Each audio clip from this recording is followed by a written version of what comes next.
because I'm not a postmodern thinker. And okay, so you see how the argument goes. So the fact that we don't see any practical advantage in inquiring into the notion of human dignity, Waldron thinks, and I agree, is not a sufficient reason for abandoning the inquiry in the same way in which we don't think it's a good idea to abandon quantum physics simply because so far we haven't found the practical application of it.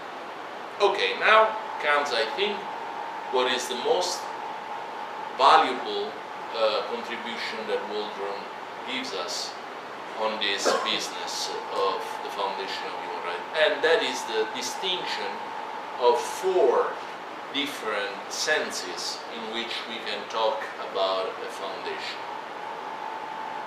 When we say that we are after, that we look for a foundation of human rights, Waldron says, we may think at least 4 different things. We may think that alpha is the foundation of beta, so in our context, human dignity is a foundation of human rights. We may mean by that, 1, that as a matter of history or genealogy, beta was generated out of us. So in this case, the claim would be that human rights historically were generated out of a concern about human dignity. So in the history of ideas, so to speak, or in the history of political thought or even of political activism, there was first a definition of human dignity, I don't know, in the 17th century we had a lot of philosophical reflection on human dignity, and we ended up with some notion of it, and from this the notion of human rights was generated. Now, about this first sense, Waldron is fairly skeptical.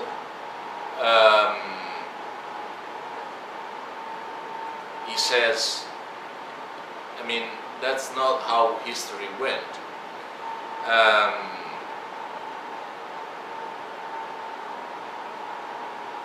All human rights and fundamental freedoms derive from the inherent dignity of the human person, say the official documents, but this statement should not be understood, this statement should be understood in a philosophical rather than historical sense. As history, it would probably be more correct to say the opposite, namely that the idea of dignity reflects socio-historical conceptions of basic rights and freedom, not that it generated them. So, according to Waldron, first in the history, first come a talk about rights, and then an attention to human dignity, not the other way around. So we don't have, according to this view at least, we don't have an official document that says what human dignity is, and then we have the French Declaration of the Rights of Man and Citizens, we have the Declaration of Independence, the Bill of Rights, I mean, all these ancestors of human rights, not to mention that, after this putative treatise on human dignity, from this, the official documents were drawn, because that's not the case. I mean, you could contest this idea and say, well, wait a minute, I mean, there is Pico della Mirandola on the dignity of man, on the dignity of human being, that's 15th century. So what history are we talking about? If we are talking about the history of ideas, of course the rights talk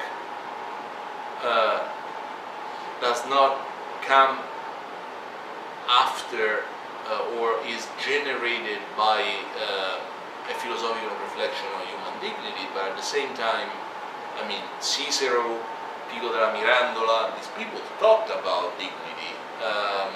So I think that the claim that Waldron should be making here is that both reflection and formulations of rights and dignity happened in the history of ideas, but it's not clear that the reflection on human dignity was ever used to come to a better understanding of what rights are. So sort of the argument should be, it's not clear which one comes first. What seems to be the case is that the talk or the documents that we had about rights do not seem to be derived from the contemporary or previous documents or philosophical reflections on the concept of human dignity. Okay, so that's probably not the way in which we want to think of a foundation of human rights if we think that dignity is the foundation of human rights. So we don't have to understand that in a historical or temporal way. Now, the second way in which we might understand this relation is that dignity is the source of human rights in the way that the application of one legal proposition may be the source of the validity of the other. So here Waldron takes side against this idea by Klaus Dicke that suggests that in the Universal Declaration of Human Rights, quote, "The dignity of human beings is a formal transcendental norm to legitimize human rights claim," end of quote. So, kind of Kelsenian idea that human dignity may play the role of the Grundnorm in Kelsen. So it's a sort of ultimate norm that justifies the authority of all the juridical layers that you may have below this Grundnorm. Now, I mean, I don't want to go into detail this option because I mean, Waldron tells us that Dicke misunderstands Kelsen here because Kelsen had an idea of dynamic foundation when he introduced this idea of the Grundnorm. What we usually mean by a foundation, by dignity being the foundation of human rights, is not that dignity entitles the assembly that decided on the Universal Declaration to issue that sort of constitution about human rights, which would be the dynamic interpretation of the Grundnorm that Kelsen has. But what is usually meant is what Kelsen calls the static interpretation of a foundation, which basically means that you think of the relation between human dignity and human rights not as dignity giving authority to the assemblies that decided about human rights, but more in the sense of giving an overarching concept that is used not in an analytic way perhaps, but to come to these more specific rights that we have in the list. So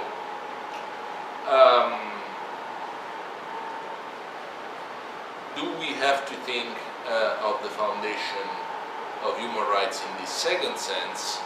Interrogation mark. Again, as usual, Waldron doesn't take side or for or against any of the things he says, basically. But I guess his main point here is simply to rule out an interpretation of the relation between human dignity and human rights as similar to the relation that there is between the Grundnorm in Kelsen legal theory and lower levels of legislating authorities. Okay, the last two senses are the most interesting. The third one is, I guess, what we all think of a foundation of human rights, that is in the most traditional way. So the example that the most traditional way is to say that human rights are derived from human dignity, or that human dignity is the foundation of human rights, in the sense that you can infer with or without some extra empirical premises the content of human rights from the content of human dignity. So that's, I guess, also the interpretation of the foundation of human rights that I was suggesting. So the strong notion of inference from one concept to other concepts. Not as an analytical inference, perhaps, in the sense that all, like in the Kantian analytic judgments, anything that you may find in human rights is already contained in the concept of human dignity. No, but that would be a certainly too strong notion of a foundation. We don't find all the things that we found in human rights already contained, implicit in the notion of human dignity. Nobody thinks that way. But there must be some way of making a logical connection between whatever we decide is in the concept of human dignity and what is the content of the human rights. The example that Griffin gives of this third way of conceiving of a foundation of human rights is Griffin. Griffin, in his famous book on human rights, 2008, begins with the dignity of human person, and he argues that the idea is best understood in terms of the importance of normative agency in the life of a human being. And the value of the normative agency of a human being discloses itself in that being's autonomy, that is, in her ability to determine for oneself what the shape of her life will be and what it is for her life to go well. So you start from a notion of human dignity defined in terms of ability to be the shepherd of your own life, to steer your life according to the conception that you may have of a good life. And you find human rights as quite simply the things that protect, the things you need in order to be a normative agent, in order to be in control of your life, in order to be able to decide about your life, to pursue a good life as you conceive of it. That's more or less Griffin's approach to human rights.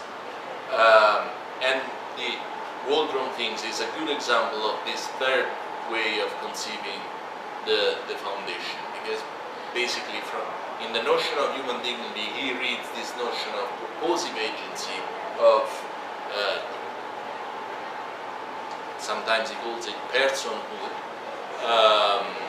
You perhaps add some of the things that he calls practicalities, that is, empirical premises that help you to understand what you need in order to have a life that is directed according to the way you think should be.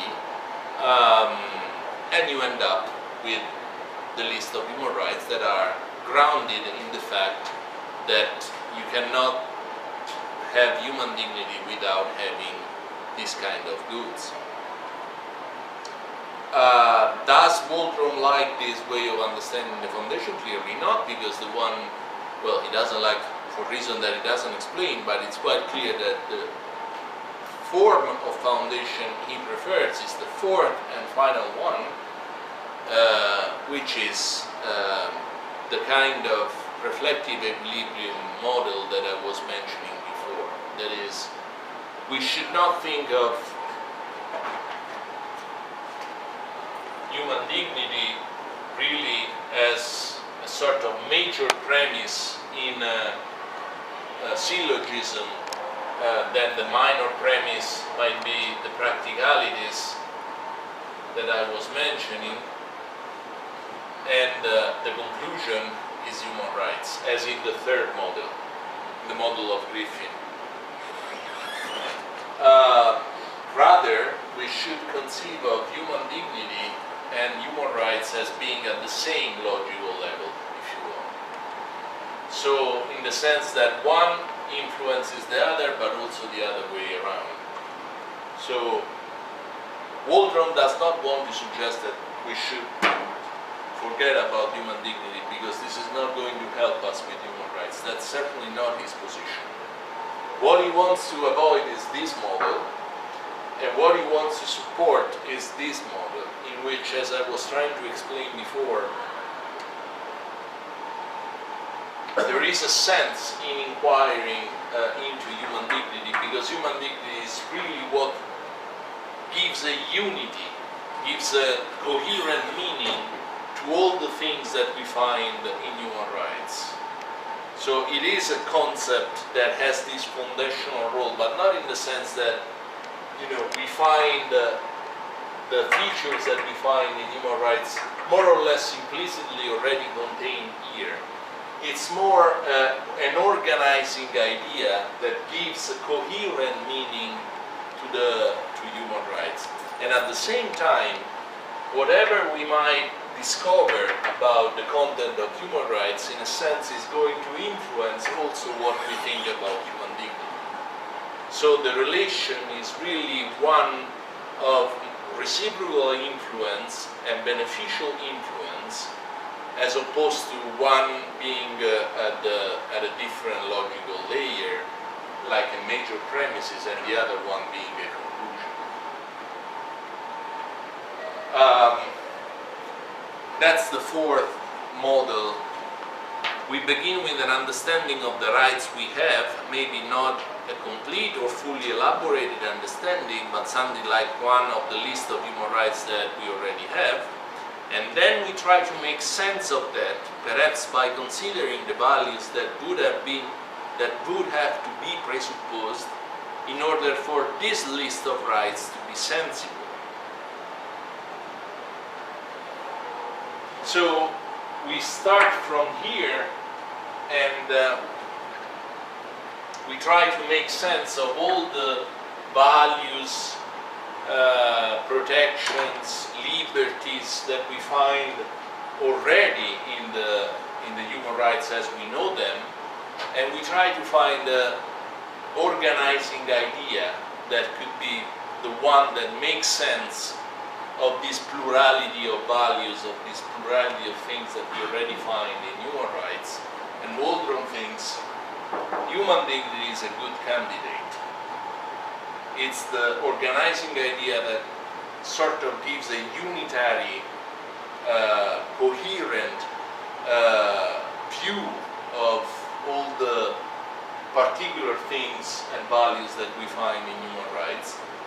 And the second important thing that Waldron says, once we have understood that human dignity plays this role of theoretical unity, let's put it this way, and we keep on digging on human dignity, trying to understand better what it means, then this might influence back what we decide that human rights should protect. So, in this sense, it's a reflective equilibrium. We start from rights. I mean, he's a lawyer. He's a philosopher of law. I mean, what counts first? Remember his point about the the first meaning of the foundation. What counts first are rights. Rights are things that have already been established. Let's start from what we already have. From this, you can do a philosophical reflection that goes in two directions. On the one hand, you may suggest that human dignity is the thing that makes sense of human rights and gives a coherent picture, as opposed to a list of unrelated items that, you know, there is no explanation of why we have these rights as opposed to other rights. Once we have found this organizing idea, we may use it by making some progress in defining it, despite the difficulties we have seen.